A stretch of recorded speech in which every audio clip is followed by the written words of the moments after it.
आता मी 6 अर्का झगडतो सरकारशी. 3 बैठका झाल्या आमच्या, मुख्यमंत्री, उपमुख्यमंत्री, चीफ सेक्रेटरी, 10-12 मंत्री, सगळ्या खात्यांचे सेक्रेटरी. 6 अर्का लढतोय. आता 3 बैठका झाल्यात आमच्या. 1960 साली वनाखालचं जे क्षेत्र होतं, 1960 साली इंग्रजांनी केलेले सर्वे ते आमच्याकडे उपलब्ध आहे. इंग्रजांच्या काळाचं असणारं वनीकरण 1960 साली वनाखालचं असणारं क्षेत्र आणि आता आम्ही वनाचे जे आकडे घेतले राज्यातून काय चित्र आहे.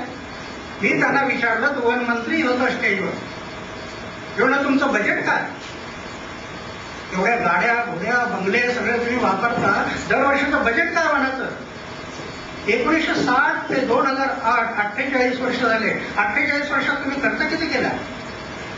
अब्जवती रुपये, अब्जवती. आज स्थिती काय आहे? 48 वर्षात वनाखालचं क्षेत्र वाढलं नाही, 100 चौरस किलोमीटरने कमी झालं. मी मुख्यमंत्र्यांना विचारलं, गेलं कुठे क्षेत्र? एवढं अब्जवती रुपये खर्च करू. चौकशी नेमा. आणि आता उच्चस्तरीय समिती नेमली.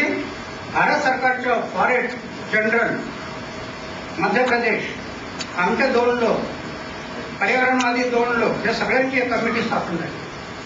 आता फक्त एक मुद्दा त्याच्यात राहिला की तुम्ही त्याचा अध्यक्ष करताना निवृत्त जज घ्या, अधिकारी घेऊ नका तुमचा. एवढा मुद्दा बाकी राहिला. आता ही जर चौकशी झाली तर चित्र काय ते आपल्याला स्पष्ट होईल. माझं बोलणं सांगण्याचं तात्पर्य एकच आहे की गुळे सरांनी जे सांगितलं की आम्हाला विकेंद्रीकरण, या पुढच्या काळात विकेंद्रीकरणावर भर द्यावा लागेल. खरी लोकशाही आणायची असेल, खरं गणतंत्र आणायचं असेल, खरं प्रजातंत्र यायचं असेल तर प्रत्येक क्षेत्रात विकेंद्रीकरण होणं गरजेचं आहे. एक माहितीचा अधिकार काय घडला? विकेंद्रीकरण झालं. विकेंद्रीकरण. आज करप्शनला ब्रेक लागायला लागला, लोकांना स्वातंत्र्याचा अनुभव व्हायला लागला. ग्रामसभेला अधिकार, राईट टू रिकॉल सरपंच, लोकांच्या हातात पावर आले.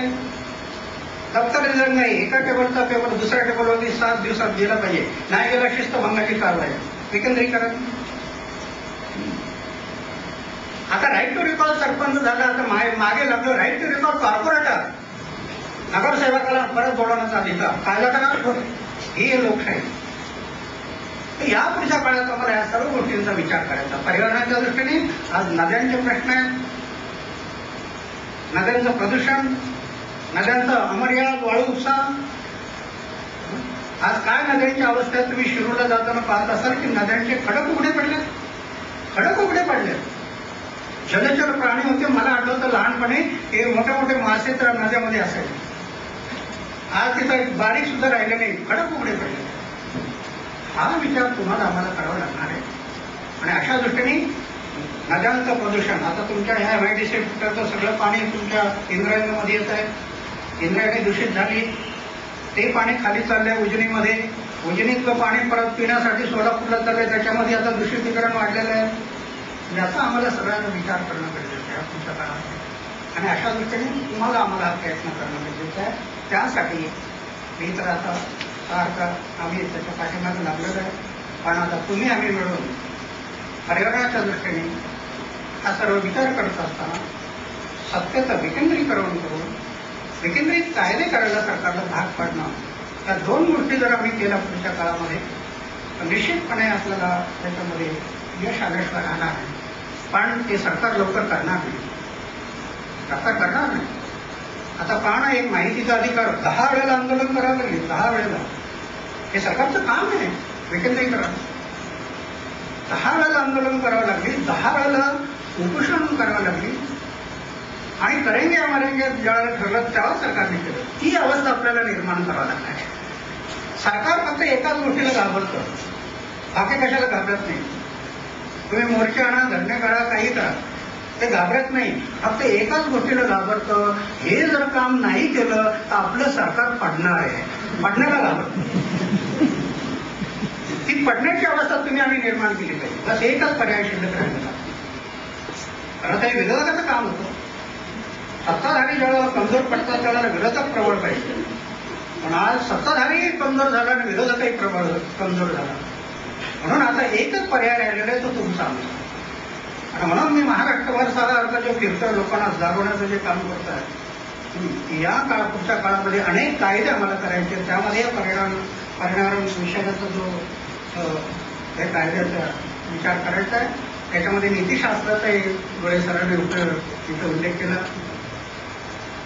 की आम्हाला ही लोकांना जागवायचं आहे, त्यांना हे नीतिशास्त्रही शिकवायचं आहे.